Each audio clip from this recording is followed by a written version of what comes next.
Hello, this is Victoria with episode 4 of The Tower of Power. I decided to read the Harry Potter series because I recently acquired them from a relative, all 7 books, and I have all 8 movies waiting for me to watch and compare. I do believe it was a request from my husband to read, but he was already reading a book, so I took it upon myself to fulfill that request.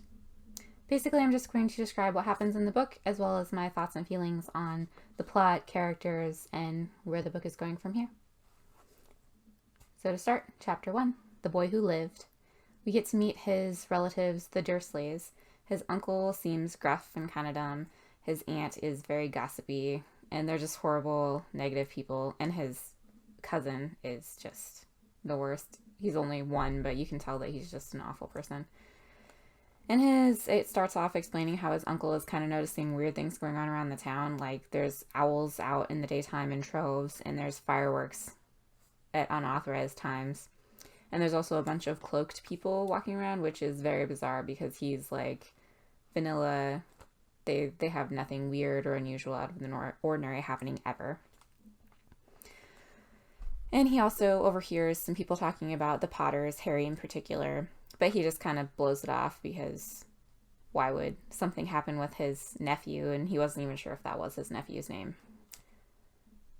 We also get to meet a few of the staff members. We get to meet Mrs. McGonagall. She seems very serious and caring. And Professor Dumbledore. He seems jolly and wise. And they're waiting, and we learn that Harry's parents were killed by Voldemort, and he mysteriously survived. They're waiting for Hagrid, who comes in a fiery motorcycle, comes down from the sky, and he brings baby Harry with him. And he seems like a burly biker dude with a chihuahua type of person.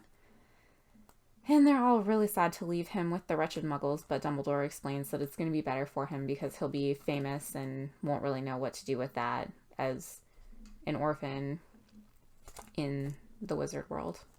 So he'll just come join them when he is older and hopefully can handle it a little better. My thoughts, I gave a few of them already, but my thoughts, the staff seems great. Mrs. McGonagall, she seems like stern, but she has a heart of gold. Same with Dumbledore. He seems a little more jolly and jovial, but he also seems wise and perhaps a little mad, like the best of people. And I love Hagrid. He seems like a big old softy on the inside, kind of gruff on the outside, but just a teddy bear on the inside. And I feel bad for Harry getting left with these horrible muggles.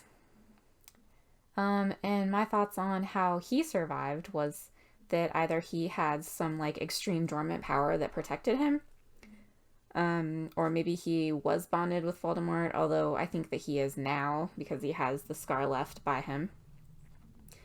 Or perhaps that his parents were able to craft a spell, a very strong, like combine strengths and craft a very strong spell to protect him from Voldemort. Those are my thoughts on Chapter 1 of Harry Potter and the Sorcerer's Stone. Thank you for listening. Please like and subscribe, and I hope you have a wonderful day.